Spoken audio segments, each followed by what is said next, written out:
Arc Vector First Ride Review, New Driving Experience.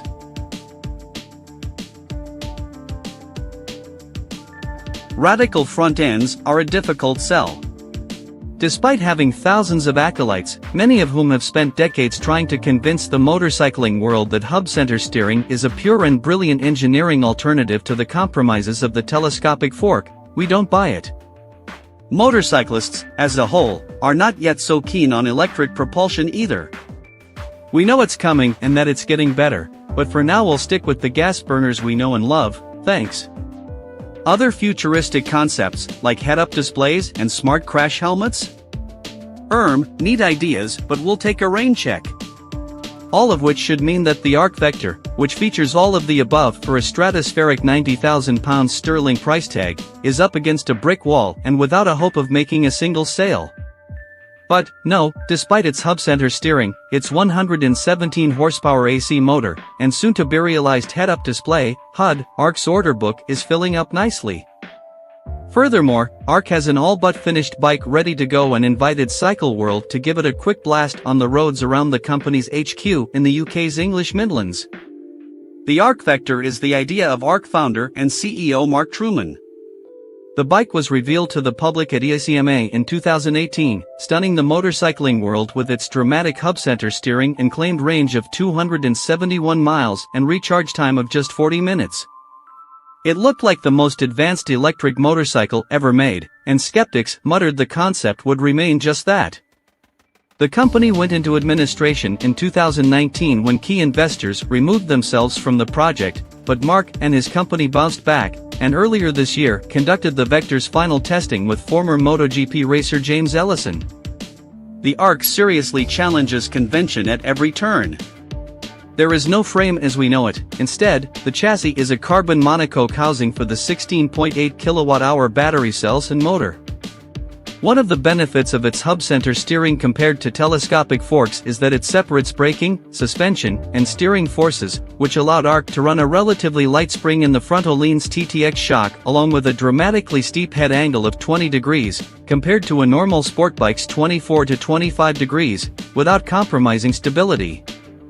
The pivot point of the front shock is located below the front wheel spindle, which, unlike most other hub-steered bikes, allows the front to dive slightly like a conventional telescopic fork, creating a familiar sensation of weight transfer when braking.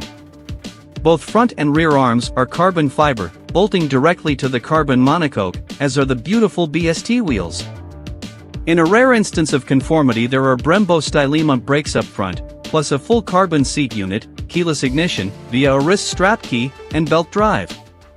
A digital dash on top of the dummy fuel tank houses the charging ports. Once underway, there are no gears, of course, and no significant engine noise, and the instant response of the torque-rich motor can easily take first-time electric riders by surprise.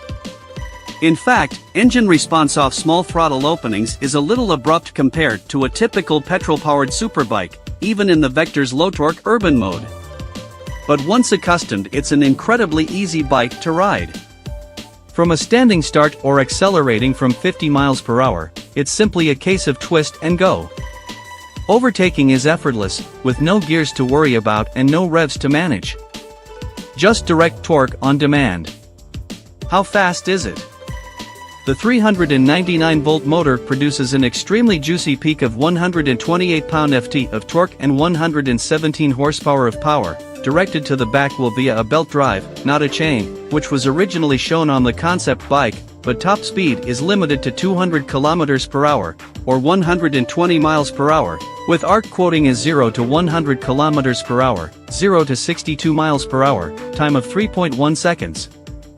On the road it feels as quick and full of energy as, say, a BMW S1000RR. It is a mighty performer. To help it run into turns and carry lots of corner speed, Arc has deliberately dialed in minimal engine braking. This means there's relatively little regen in the powertrain, which in turn gives the Vector something of a two-stroke feel, helping the rider flow into corners. Finished production Vectors will have multiple riding modes and rider aids, including lean-sensitive traction control and conventional ABS, developed in partnership with Continental.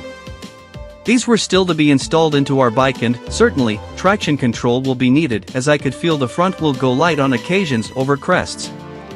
The Vector weighs in at 529 pounds, 240 kilograms, about par for an electric bike with sporting intent, but about 40 or more kilos overweight for a 2020 superbike. ARC's development team knew that a hub center steering system would manage those extra kilos better than traditional teleforks, and allow a steep and sporty steering head angle to boot.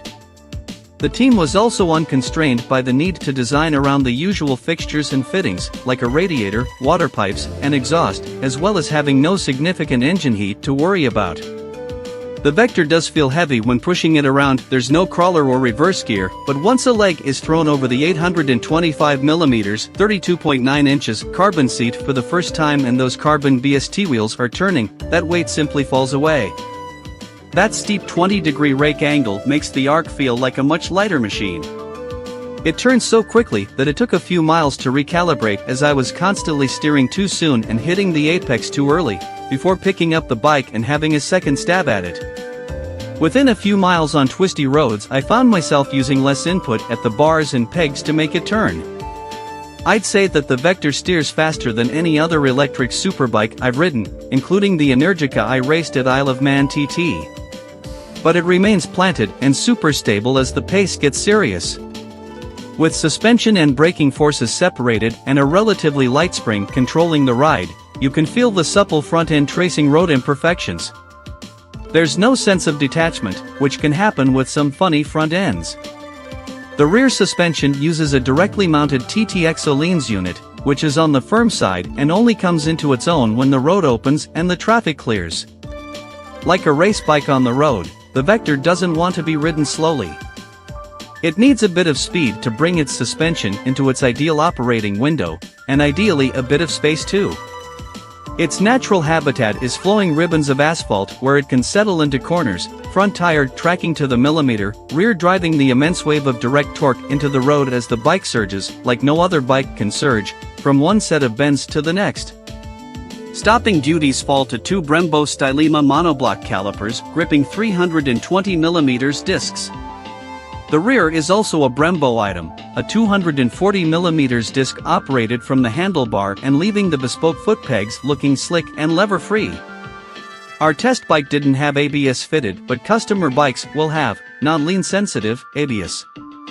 As with many HCS machines, braking is immense, but takes a little getting used to, especially with so little engine braking. Unlike some HCS systems, you can feel the front tire loading as weight transfers forward onto the front tire's contact patch, and you feel the stopping power build. Meanwhile, the rear brake lever on the handlebar performs like a scooter's and is very effective. It struggles a little in town, especially as the rear suspension setup is hard and the steering lock is limited. Add that high seat and instant torque as you crack open the throttle, and I can see most owners heading for the countryside or track immediately.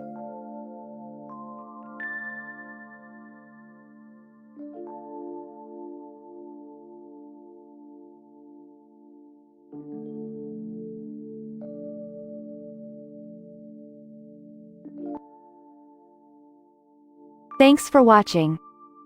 Drop a like. Leave a comment. And don't forget to subscribe to watch more videos like this.